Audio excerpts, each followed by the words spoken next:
This week's Sedra is Sedra Vayechi. Allow me to tell a short story that will help us understand the Sedra a little better. It was not a simple decision for Benjamin. His assistant had been with him for 15 years. She had been at the company almost as long as Benjamin had. When the company was small and not yet profitable, Benjamin had needed someone to help out with the more administrative and technical aspects of the business, and had brought on an assistant.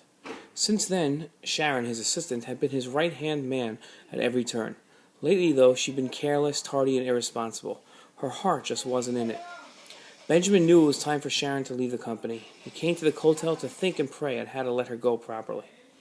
Benjamin wasn't really sure how to think things through, so he went to his comfort zone, Torah study.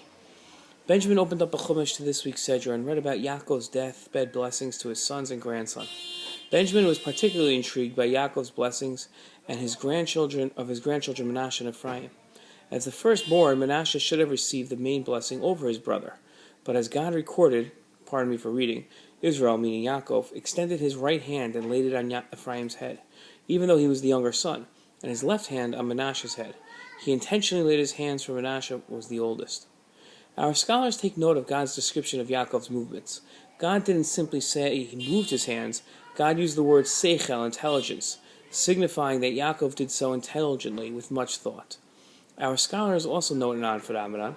Menashe was stationed by his father Yosef to Yaakov's right, so that Yaakov would naturally lay his right hand on the firstborn's head, and likewise Ephraim to Yaakov's left in order to lay his right hand on Ephraim's head. But in order to do so, Yaakov had to cross his arms in an awkward position, diagonally across each other. It would have made much more sense for Yaakov to request that the boys switch spots. In his commentary on this pasuk, the Cheskuni explained that Yaakov understood that losing the firstborn blessing would have been embarrassing enough to Menashe. He didn't need the further humiliation of being asked to switch positions. Yaakov, who himself had seen the first-hand consequences of blessing switched when he took the firstborn blessing from his brother Esav, was supremely sensitive to his grandson's feelings and tried to minimize the pain of him losing the firstborn blessing as much as possible.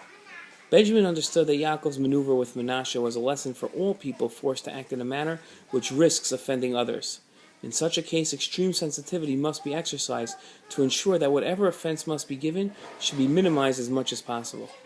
Just as Yaakov minimized Menashe's embarrassment, so too Benjamin realized he would have to minimize Sharon's embarrassment when letting her go. And when doing so, he must act in a refined and over and above the line respect towards her. Hope that's a lesson for all of us. Shabbat Shalom.